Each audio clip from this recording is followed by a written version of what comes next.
Les savants, nous devons respecter les savants. Et savoir aussi, voilà aussi un point qui est important ici de comprendre. C'est quoi? C'est que c'est pas parce qu'on parle, il ne faut pas aussi exagérer. Voilà un autre point que beaucoup de gens ignorent, ou beaucoup de gens tombent à l'intérieur. Nous avons ici deux extrêmes. Nous avons des gens qui sont laxistes, au point où ils négligent les savants, ils parlent mal des savants, c'est-à-dire ils s'en foutent des savants. Et nous avons un autre côté là-bas, des gens qui exagèrent. Ah, ça c'est un autre problème. Il y en a qui exagèrent aussi. Au point où il va penser que le savant ne peut pas se tromper. Et ça c'est grave. Quelqu'un qui a un aqida comme ça, c'est grave. Vous allez trouver beaucoup de gens, il va te dire à la bouche comme ça, non, le savant peut se tromper. Mais dans le tatbiq, dans la pratique, c'est le contraire de ce qu'il a dit dans sa bouche. Parce que quand tu vas maintenant venir sur une mas'ala, tu vas dire, mais ici là, il y a tel savant qui a dit qu'il s'est trompé. Quoi? Comment il s'est trompé? Il ne peut pas se tromper. C'est un grand savant. Ah. Mais tu as dit que le savant peut se tromper, non? Jusqu'à j'ai débattu avec quelqu'un. Wallahi, uqsim billah. J'ai débattu avec quelqu'un. Il me dit, subhanallah, c'est là où vous voyez que les gens ont des problèmes. On lui demande, l'imam Malik peut se tromper? Il dit non, ni l'imam Malik, ni les 4 écoles. Vous vous imaginez? Il dit, les 4 écoles ne se trompent jamais. Est-ce que vous imaginez à quel degré, c'est-à-dire, les gens sont arrivés à quel niveau? Je lui ai dit quoi? Ils ne se trompent jamais? Je dis, mais ça c'est comment? C'est trop batil, mais abdol batil. Comment ils ne se trompent jamais? Déjà plusieurs, il y a des masaïs où il y a des avis contradictoires. Tous ces avis contradictoires là sont vrais. On a débattu au point où, subhanallah. C'est à la fin, après avoir débattu, c'est à la fin que le frère me dit, oui tu as raison, une école peut se tromper, un savant peut se tromper. Vous imaginez? Quelqu'un qui a une croyance comme ça, et c'est un étudiant, hein. Ça c'est pas un ami, non, c'est un étudiant. Talib al-ilm, qui a une croyance comme ça. Et il va enseigner ça aux gens, il va mettre ça dans la tête des gens. Alhamdulillah, à la fin, il a dit clairement, il a reconnu que, après un long débat, il a fini par reconnaître que un savant peut se tromper, une école peut se tromper. Bon, maintenant, est-ce qu'il a dit ça juste zahiran comme ça? Est-ce qu'il c'est ça son i'tiqad vraiment? Alors, a'lam. Nous aussi, on prend le zahir. Le zahir, c'est qu'il a reconnu. Donc, faites attention ici. Il ne faut pas exagérer. Il ne faut pas aller aussi à l'exagération. N'allez pas à l'exagération. Un savant, il a sa place, on doit le respecter. Mais cela ne voudrait pas dire aussi quoi? Qu'il ne se trompe jamais. Non, c'est un savant, il peut se tromper. Cheikh Al-Albani, c'est un savant, on le respecte. C'est-à-dire qu'il a fait des efforts pour cette région. Ça ne veut pas dire qu'il ne se trompe pas. Hein? Cheikh Bin Baz, ça ne veut pas dire qu'il ne se trompe pas. Cheikh Ibn Al-Thaymin, ça ne veut pas dire qu'il ne se trompe pas. Cheikh Al-Fawzan, ça ne veut pas dire qu'il ne se trompe pas. Cheikh Rabi', ça ne veut pas dire qu'il ne se trompe pas. Et tous les savants d'ailleurs. Quelqu'un qui croit qu'un savant ne peut pas se tromper, c'est grave. Lui là, il doit d'abord, c'est-à-dire, cette personne-là, yahtaj an yusliha aqidatahu. Lui là, il a besoin d'abord d'arranger sa croyance. Parce qu'il a des problèmes. Et tu vois beaucoup de gens comme ça, le ta'assub seulement. À la bouche, il va te dire oui, le savant peut se tromper. Mais dans le tatbiq, dans la pratique, il est en train de faire le contraire. C'est-à-dire, ses actes montrent le contraire de ça.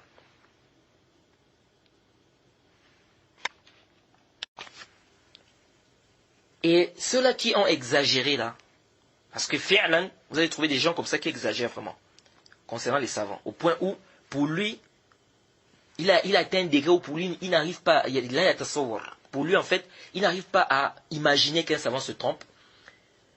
Et pour lui, le fait de dire qu'un savant s'est trompé, pour lui, il considère ça comme étant un tort sur le savant. Et à cause de cette exagération, on a vu d'autres qui ont fait quoi? Qui sont partis de l'autre côté, ils sont devenus laxistes. Et ils ont mélangé tout le monde. Et ils ne veulent plus entendre parler des savants, ni tel ou tel savant, ils ne veulent plus entendre parler. Au point où j'ai discuté récemment avec quelqu'un, il m'a dit, qu'est-ce que tu penses du jarh wa ta'dil? J'ai dit, qu'est-ce que je pense du jarh wa ta'dil? Comment? J'ai dit, c'est une science. Et cette science a un but, n'est-ce pas? Et elle est légiférée, n'est-ce pas? Et c'est une science par laquelle on préserve notre religion.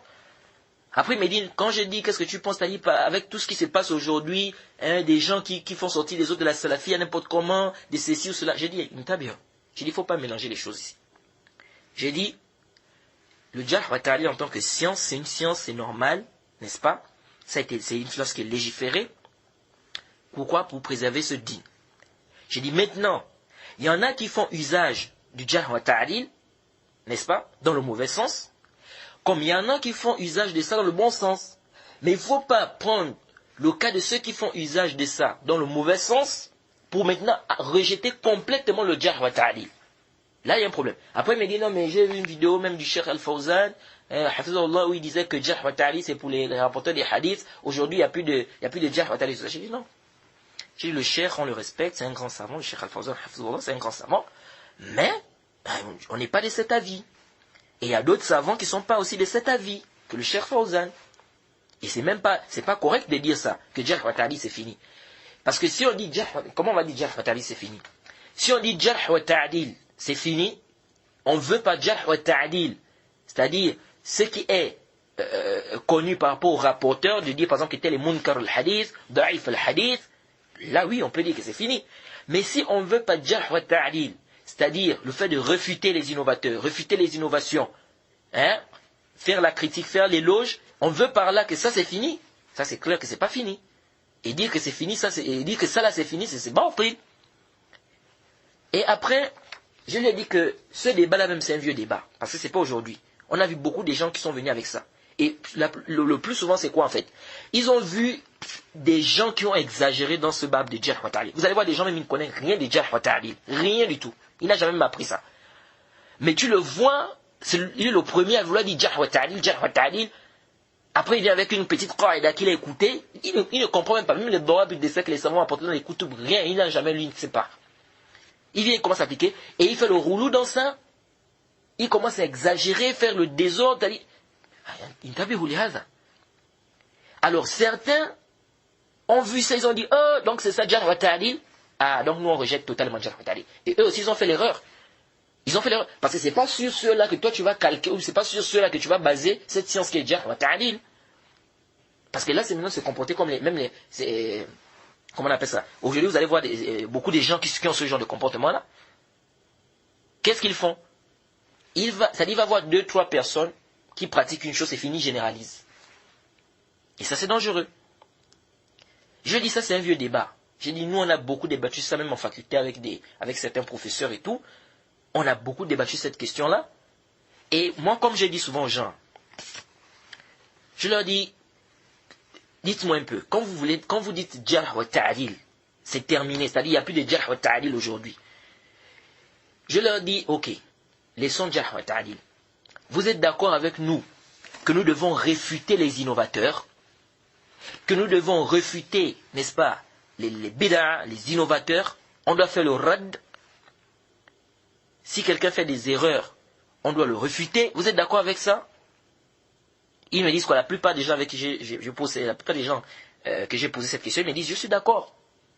J'avais même un de mes professeurs qui voulait soutenir cet avis-là. Que non, jarh wa ta'dil c'est fini, etc. On dit ok, vous êtes d'accord avec nous que on doit réfuter les innovateurs, on doit réfuter la bid'a, etc. Ils vont te dire, oui, on est d'accord, on doit réfuter la bid'a, on doit réfuter les innovateurs. Nous disons, ok, nous, c'est le ma'na là qu'on veut faire ressortir ici. Jade, ce qu'on veut faire ressortir, c'est donc, si ce qui vous embête, c'est le mot jarh wa ta'dil, c'est-à-dire, votre problème, c'est le mot jarh wa ta'dil. Ok, vous êtes d'accord qu'on doit réfuter les innovateurs, on doit faire des réfutations sur les bid'a, etc. Oui, on est d'accord. Donc, comme le mot là, c'est jarh wa ta'dil qui vous embête, donc laissez le mot. Laissez le mot alors. Si c'est le mot qui vous embête, tant que vous faites ressortir ça, parce que beaucoup quand ils viennent te dire jarh wa ta'dil est fini là, ils veulent quoi en fait? Ici je ne parle pas des savants de la sunna, ici je ne parle des juhala qui vont te dire jarh wa ta'dil est terminé. Quand il vient avec ça, c'est pour te dire quoi? C'est pour venir te dire, lui veut par là en fait pour dire qu'il ne faut pas faire des roudoud en fait. Il n'y a plus de roudoud là, il ne faut plus faire roudoud. Donc quelqu'un, il peut faire des bid'a, il peut égarer les gens, on est là, on doit l'écouter, on doit regarder comment il est en train d'égarer les gens. Donc quand tu viens, ton maqsoud c'est quoi? Quand tu viens, tu dis jarh wa ta'dil, il n'y a plus de jarh wa ta'dil. Toi ton maqsoud c'est quoi? Et j'avais discuté avec des frères comme ça. de Côte d'Ivoire, je leur ai dit que, khalas, si c'est le mot qui vous dérange, ok, laissons. Vous êtes d'accord, on doit refuter? Vous êtes d'accord? Ils m'ont dit d'accord. J'ai dit, mais c'est fini. Le problème est où? Le problème est à quel niveau? Donc vous voyez un peu que aujourd'hui les gens, ils sont dans quoi? C'est-à-dire que En fait tout ça c'est shaitan. Il y a le hawa dedans, il y a la passion, les gens suivent la passion, c'est tout un désordre. Tu vois ceux-là qui exagèrent de ce côté, tu vois d'autres qui sont... L'islam c'est le juste milieu. L'islam c'est quoi? Le juste milieu. Et c'est comme... ça c'est une erreur parmi les gens qui exagèrent. Quelqu'un va venir, il te dit, comme j'avais écouté certains frères, on va aller poser la question à un cher. Ya cher, qu'est-ce que vous dites, tu es tel ou tel ou tel? Le cher dit, je ne le connais pas. Intabihu. Le cher a dit quoi? Je ne le connais pas. Jade. Lui, le frère, qu'est-ce qu'il vient faire? Il vient, il commence à raconter aux gens, il dit aux gens, bon, vous là, le journal a posé la question au cher, ne l'écoutez pas. Alors, pourquoi on ne l'écoute pas? Oh, c'est un innovateur. Le cheikh a dit que c'est un innovateur. Là. C'est lui qui a compris que c'est un innovateur. Et j'ai dit à certaines fois que ça c'est de l'exagération. Où est-ce que le cheikh a dit que c'est un innovateur? Où? Le cheikh a dit là, a'rifuhu. Je ne le connais pas. Je ne le connais pas ne veut pas dire que c'est un innovateur. Le cheikh ne le connaît pas. Et c'est normal que tu ne prennes pas ta science de quelqu'un dont c'est-à-dire que tu ne connais pas. Hein. Je ne connais pas la personne, je prends ma science comme ça. Sauf si je me suis renseigné, j'ai été, n'est-ce pas, que ça a été attesté soit par un savant ou pas forcément un savant, parce que c'est pas forcément un savant qui va venir attester que tel est bien. Non, ça peut être un savant, ça peut être un Talib el-Ilm aussi, qui est dans le manhaj salafi, qui atteste, qui dit que je connais tel, il est bien, c'est quelqu'un qui est un salafi, etc. Donc c'est normal que quelqu'un ne prenne pas sa science d'un ignorant, c'est normal. Hein, surtout aujourd'hui, où c'est-à-dire on ne connaît plus qui est qui, et les gens racontent n'importe quoi sur le din. Mais Ntabé, ne pas prendre la science de quelqu'un parce que tu ne le connais pas est différent de ne pas prendre la science de quelqu'un parce que tu considères qu'il est innovateur. Ah, ça c'est deux choses différentes. Le cheikh a dit je ne le connais pas. Toi tu viens, tu dis aux frères, les frères, on a posé la question, le cheikh il a dit qu'il ne le connaissait pas, donc le mieux c'est de ne pas prendre parce qu'on ne le connaît pas. Et nous on n'a pas le niveau pour détecter son niveau, est-ce qu'il a un bon niveau ou pas, on ne sait pas, donc on s'écarte. Jusqu'à ce qu'on aura d'autres savants qui vont venir dire que nous on le connaît. Ça c'est un. Deux, quand le cheikh a dit je ne le connais pas, ça veut dire quoi? Ça veut dire qu'il est innovateur? Non. Donc toi tu n'as pas le droit de venir là, maintenant tu dis, le cheikh a dit que c'est un innovateur. Le cheikh n'a pas dit que c'est un innovateur, il ne le connaît pas. Ça c'est deux. Troisièmement, quand le cheikh dit je ne le connais pas, si on a un autre cheikh de la sunna qui est reconnu dans le manhaj salafi, reconnu, il dit moi je le connais, c'est quelqu'un de bien, prenez la science de lui. Tu vas y voir des étudiants, qu'est-ce qu'ils font? Ils disent non, jarh mufassar muqaddam ala ta'lil. Jarh mufassar ايش هذا الكلام؟ ايش هذا الكلام؟ C'est-à-dire, c'est là où vous voyez le djahal, vraiment le djahal.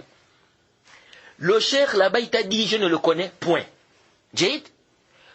Où est le jarh mufassar ici? Quelqu'un t'a dit, je ne le connais pas, c'est le jarh mufassar, c'est la critique détaillée ici. L'autre, il t'a dit, je le connais, c'est quelqu'un de bien, prenez-le lui. On dit quoi ici? Man alima hujjatun ala man lam ya'lam. Et ça, c'est connu, cette règle. C'est-à-dire, même chez les savants des hadiths, on voit maintenant un rapporteur, un savant, il dit, la a'rifuhu. Il dit, je ne le connais, point. L'imam Bukhari, par exemple, il dit, je ne le connais pas. 4, 5, 6, ou même un savant de la sunna reconnu dit, je le connais, c'est quelqu'un de bien. On fait quoi? On prend ici la parole de celui qui dit qu'il le connaît, et que c'est quelqu'un de bien sûr, à condition que ça soit quelqu'un qui est dans le manhaj salafi, que ça soit un savant de la sunna. On prend sa parole. Pourquoi on prend sa parole? Parce que lui connaît ce que l'autre ne connaît pas. L'autre a dit, je ne le sais pas, je ne le connais pas. Donc il ne le connaît pas, il ne connaît pas sa situation. Par contre, l'autre, il a dit, je le connais. Donc on prend sa parole. C'était différent de si le premier savant avait dit quoi? Il avait dit, ne prenez pas de lui, c'est un innovateur, c'est un bandit, il a fait comme ça, il a fait comme ça, il a fait comme ça. Et puis l'autre avait dit, prenez de lui. Ah, là, c'est maintenant différent. Donc c'est là où vous voyez que les gens, en fait, ils exagèrent. Non seulement ils exagèrent, mais en fait, c'est le djahal même. Et c'est comme j'avais vu quelqu'un, il a fait tout un article. Il dit, mais les gens, certains salafis, comme ils disent maintenant aujourd'hui, les pseudo-salafis. Non, les pseudo-salafis qui disent en fait aujourd'hui que non, le as chez la personne, c'est que c'est un innovateur. D'abord, qu'est-ce qu'il a fait? Au début, il écrit Ils disent que le as chez la personne, c'est qu'on ne le connaît pas. Après, à la fin, il fait un rad, il dit, comment on va dire que le as chez la personne, c'est un innovateur? Je dis, déjà, il s'est même déjà embrouillé même. Déjà, il s'est embrouillé même dans le sujet. Il y a une différence. Les frères, il faut faire très attention. C'est pourquoi on dit que le fiqh fi din, c'est le plus grand bien qu'Allah peut donner à une personne. Quand quelqu'un est devenu musulman, si Allah t'a accordé le femme du din, qu'est-ce que le prophète Mohammed sallallahu alayhi wa sallam a dit? Le prophète Mohammed sallallahu alayhi wa sallam, le hadith de Muawiyah, il dit quoi? Man yuridillahu bihi khayran yufaqihu fi din. Celui à qui Allah veut du bien, il lui donne la compréhension de la religion. C'est pourquoi le cheikh Abdelaziz bin Baz, rahimahullah, il disait, par rapport à ce hadith, il dit, on comprend de ce hadith que celui qui n'a pas eu, qui ne comprend pas sa religion, ça veut dire qu'Allah ne lui a pas voulu du bien. Alors, ici, là, il y a une différence, les frères, entre dire que le as chez le musulman, c'est que c'est un innovateur, et dire que le as chez le musulman, c'est qu'on ne connaît pas sa situation. Il y a une grande différence entre les deux. Intabehou. Parce que les gens ont mélangé tout, ils sont embrouillés, et c'est là où vous voyez des frères. Tu vois quelqu'un, il ne salue pas. C'est-à-dire, vous allez voir des gens comme ça. Là, un frère qui passe, un frère musulman, c'est connu que c'est un frère musulman, n'est-ce pas? Il est connu, il est venu à la mosquée, etc. Lui ne le salue pas. Tu lui demandes pourquoi il dit non? Parce que je ne le connais pas. Mais qui a dit que le salam, c'est pour celui que tu connais, parmi les musulmans? Tu as vu ça d'où? Qu'on salue, dans l'islam, on salue que celui que tu connais. Ça, c'est au contraire. C'est pas même les signes de la fin des temps. Et au contraire, le prophète a même demandé de faire quoi? De saluer celui que tu connais, celui que tu ne connais pas. Les gens ont mélangé les ahkam. Les ahkam qu'on applique sur le mubtadi'. Quelqu'un c'est un innovateur, c'est un mubtadi', c'est reconnu que c'est un innovateur. Toi tu veux faire le hajj à cette personne, bien évidemment que les droits et tes shurut. Maintenant tu prends cette masse à la du hajj, du mubtadi', tu amènes ça chez quelqu'un dont tu ne connais pas, tu ne le connais pas, tu ne connais pas sa situation, mais zahiran tu sais seulement que c'est un musulman. Pourquoi les gens mélangent les choses? Il y a une grande différence. Quand on dit le as chez le musulman, et d'ailleurs c'est la vie qui est juste, le as chez le musulman c'est qu'on ne connaît pas sa situation. Ça ne veut pas dire qu'on dit que c'est un innovateur. Abadan, loin de là. C'est baïd même. On n'a pas dit que c'est un innovateur. On dit l'origine, c'est qu'on ne connaît pas sa situation. Et c'est normal. Mais je ne connais pas sa situation. Je ne sais pas si c'est un salafi, ou si c'est pas un salafi, ou c'est un Irwan, je ne sais pas. Je ne sais pas s'il est salafi ou pas. Quand je dis je ne sais pas, ça veut dire quoi? Que c'est pas un salafi? Ralat. C'est pas ce que ça veut dire. Ça veut dire quoi? Que c'est un salafi? Ralat, c'est pas ce que ça veut dire. Ça veut tout simplement dire que la a'rifuhu, je ne le connais, point. Je ne le connais pas. C'est ce que ça veut dire. Ça ne veut pas dire ici qu'il est mubtadi', parce que aujourd'hui tu vois des gens, subhanallah, je te demande que mais vous allez prendre ces qawaïd là où? Je ne connais pas tel. Veut dire qu'il est innovateur?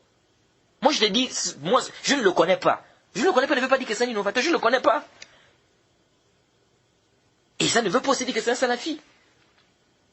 Donc, ne confondons pas les choses. Intabehou. Donc, vous allez voir des gens comme ça. Des gens qui exagèrent et d'autres qui sont laxistes. Et le plus souvent, vous voyez que ceux qui sont laxistes, c'est parce qu'ils ont regardé ceux qui ont exagéré et ils ont dit, bon, finalement, donc tout c'est faux. Et ils ont mélangé tout le monde. Non. L'islam, c'est le juste milieu, les frères. Il faut être au juste milieu et il faut s'attacher aux savants de la sunna. Et en même temps, il faut apprendre aussi sa religion. Parce que tout ça, c'est le djihad.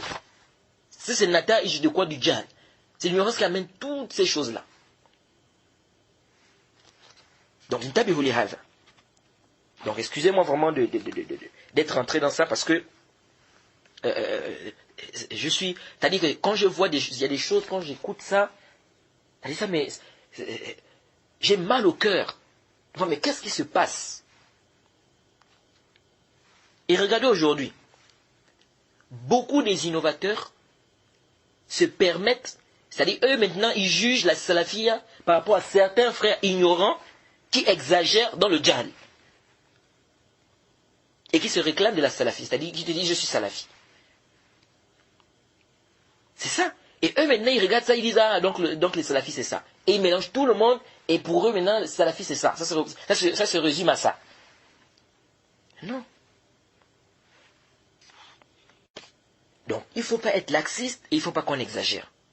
Et c'est pourquoi, une fois j'avais discuté avec quelqu'un, bon c'était pas une discussion en tant que telle, on était à la mosquée, j'étais assis, je lui dis que, mais aujourd'hui vraiment je ne comprends plus. Beaucoup de gens font le tort, même ceux-là qui se disent, c'est-à-dire dans la bouche, ils te disent je suis salafi, ils commencent à faire le tort sur certains savants. Et lui à côté, C'était un frère du pays, du Gabon. Il me dit, ah, mais ton langage a changé. Hein. Je dis, oh, comment ça? Il me dit, non, toi avant, quand on te disait que non, sur tel mas'ala, tel cheikh a dit ça sur tel mas'ala, tu disais, oh le dalil. Et je lui ai dit, mon frère, mais oui. Je dis, c'est toi qui n'as rien compris. Mon langage n'a pas changé. C'est toi qui n'as rien compris. J'ai dit quoi? Je lui ai dit, c'est toi qui n'as rien compris. Et jusqu'à aujourd'hui, tu as même la parole d'un savant sur une mas'ala où les savants ont divergé. J'ai une position avec mes dalils. Et toi, tu viens, tu m'apportes la parole de ce savant-là, il donne dalil. Et je te demande où est le dalil. Ça n'a rien à voir avec le torn ici. Où est le torn? Parce que lui, il a voulu faire quoi? Parce que quand j'ai dit les gens ne respectent plus, et c'est là où vous voyez l'exagération. Intabiro. Qu'est-ce qu'il a voulu faire ici? Il a compris, quand je dis, il y a des gens aujourd'hui qui ne respectent plus les savants, il a compris de là, qu'est-ce que pour lui ne pas respecter les savants, c'est quoi? Et ça, c'est dans la tête de beaucoup de gens, les frères. Sincèrement. Ça, c'est dans la tête de beaucoup de gens. Pour certaines personnes, respecter le savant, c'est prendre sa parole dès qu'il amène la parole. Et rejeter sa parole, suivre la parole d'un autre savant, de la sunna, c'est faire le temps chez les savants. Et ici, là, je parle de quoi ici? Les savants divergent sur une masse à la fiqhiyya.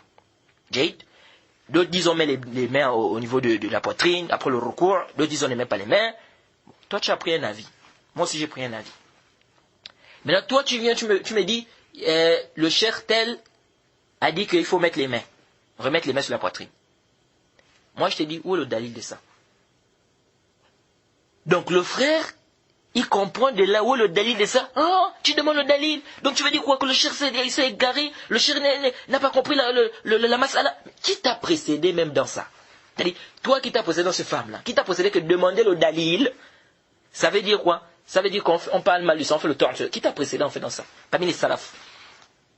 Tu peux nous citer? Parce que ça, c'est le comportement ça, c'est des choses qu'on trouve chez les soufis. Que dès que le cheikh dit, tout le monde doit se mettre sur la tête. On n'a pas le droit de demander, mais où est la preuve de ça? Quelqu'un peut être ami, c'est un ami, il fait le taqri du sujet savant, c'est une autre chose là-bas. Et on a déjà parlé de ça fatigué dans nos cours. Toi, en tant que talib al-ilm,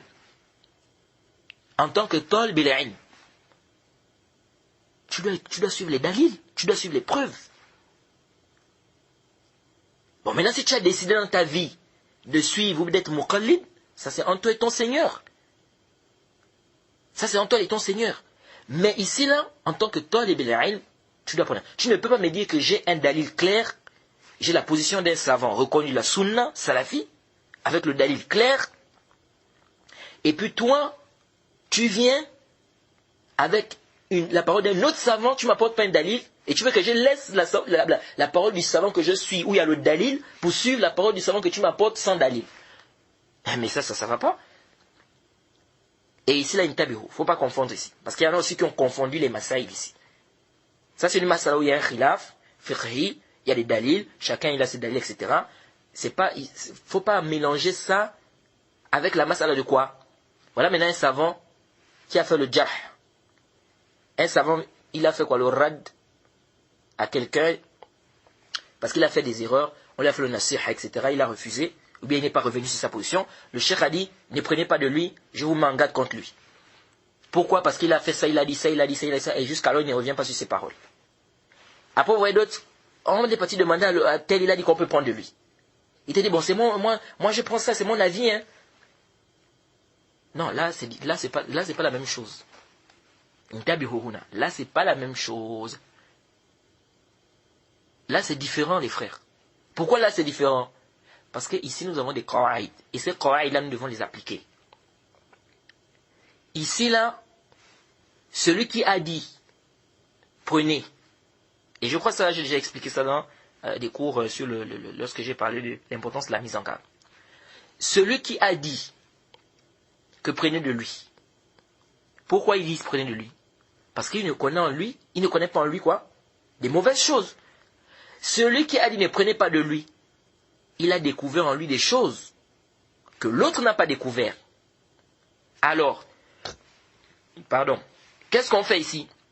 C'est la parole de qui qu'on doit faire précéder? C'est la parole de celui qui a découvert des choses que l'autre n'a pas découvert. Donc ici on va dire quoi? À ce moment on va faire précéder la parole de celui qui a fait le jarh, Mufassar détaillé sur la parole de celui qui a simplement dit prenez de lui 5 des biens. Donc c'est deux choses différentes. Parce que les gens veulent amener ça dans certaines manières. Non mais ici là les savants ont divergé. Certains ont dit prenez de lui, d'autres ont dit ne prenez pas de lui. Donc chacun prend son avis. Moi j'ai pris l'avis de tel cher. Non, c'est pas comme ça les frères. C'est pas comme ça. Chaque science, il y a des droits, il y a des règles, il y a des principes. Et on doit respecter ça. Alors donc je disais aux frères que toi tu confonds des choses. Et de tous ceux qui me connaissent, savent quoi? Savent que on fonctionne avec le dalil. Parce que c'est ce qu'on nous a enseigné. C'est ce que nos savants nous ont enseigné. C'est pourquoi le Cheikh Rabi' ibn Hadi al-Madkhali, hafizahullah, je crois que j'ai déjà parlé de ça dans l'un de mes cours, lorsqu'il a parlé de la mas'ala du fait de faire la ruqya dans de l'eau. La ruqya dans de l'eau. Il a expliqué en disant qu'il n'y a pas de dalil qui est venu, pas de dalil authentique clair sur la question, le fait de faire la ruqya dans de l'eau, etc. Qu'est-ce qu'il a dit après? La parole que j'avais beaucoup appréciée. Il avait dit, même si certains de nos grands savants ont dit qu'on peut faire ça. Il dit, mais ce sont eux, c'est-à-dire ces grands savants-là, qui nous ont appris qu'on ne doit pas accepter la parole de quelqu'un sans dalil. Peu importe son degré de science. Donc ici, là, essayons de faire attention. Ne mélangeons pas les masaïl. N'embrouillons pas les choses. Chaque science a ses dawabit, ses qawaid. Et on doit respecter ça. On ne doit pas embrouiller les choses, embrouiller les masaïl, et puis après c'est tout un désordre. Non. Intabihu li hadha. Pourquoi j'ai dit au frère là que quoi? Que c'est toi qui n'as pas compris. Et j'ai vu, et ça, ce que je vous dis là, hein, beaucoup des frères, il y a même des frères qui sont venus me voir pour me dire ça. Pour me dire que il y a certains frères, pour eux, si tu n'es pas d'accord avec le savant que lui suit, pour lui c'est comme si tu fais le tort à ce savant-là. Et ça c'est le djihad. C'est le djihad. On peut pas être tous du même avis avec un seul savant. Non. Parce que lui, le seul savant, il n'a jamais dit que, oh, vous les musulmans, prenez tous mes avis, tous vous devez prendre seulement mes avis. Quel savant de la sunna qui dit ça?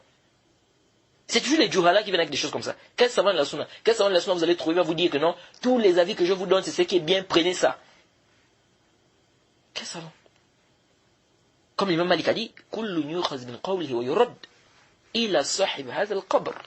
personne ne peut prendre de lui, on peut rejeter sa parole. Sauf celui qui est dans cette tombe-là, c'est-à-dire le prophète Mohammed, sallallahu alayhi wa sallam, comme a dit l'imam Malik. Le prophète Mohammed ne peut pas rejeter sa parole. Mais tout le reste, peu importe son degré de science, sa parole peut être rejetée. Et ça, c'est la croyance des gens de la sunna. C'est-à-dire, quelqu'un qui met dans sa tête que on doit seulement suivre un seul savant. C'est pourquoi le Cheikh al-Islam ibn Taymiyyah, il est même allé loin. Il allait très loin. Et le Cheikh Mohammed ibn Hadi, dans une de ses risalas, il est venu avec ça. La risala qu'il a écrit Al-Iqna', et c'est une très bonne risala. Si vous pouvez lire ça, vraiment, c'est une risala bénéfique. Très bénéfique. Concernant le truc de suivre le mazhab muayyan, ou bien faire l'histoire de l'ijtihad, le taqlid, etc. Le Cheikh al-Islam ibn Taymiyyah, il te dit quoi? Il dit celui qui va dire que il est obligatoire, suivez, hein, il est obligatoire de suivre les 4 imams et qu'on n'a pas le droit de sortir des avis des 4 imams et que celui qui sort des avis des 4 imams, il est égaré. Donc on doit se mettre dans les avis des 4 imams là et que il est obligatoire pour nous de suivre un de ces savants là. Écoutez ce que le Cheikh al-Islam ibn Taymiyyah dit. Il dit, celui-là, on doit lui demander de se repentir. Sinon, on doit le tuer. C'est grave. Et d'ailleurs, même, je vais vous lire même la parole là. C'est encore mieux. Je vais vous lire la parole du Cheikh al-Islam là.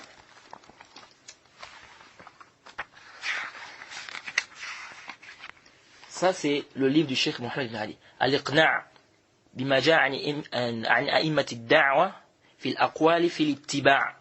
C'est le Cheikh Mohammed ibn Hadi al-Madkhali qui a écrit cette risala, et c'est une risala qui est vraiment magnifique.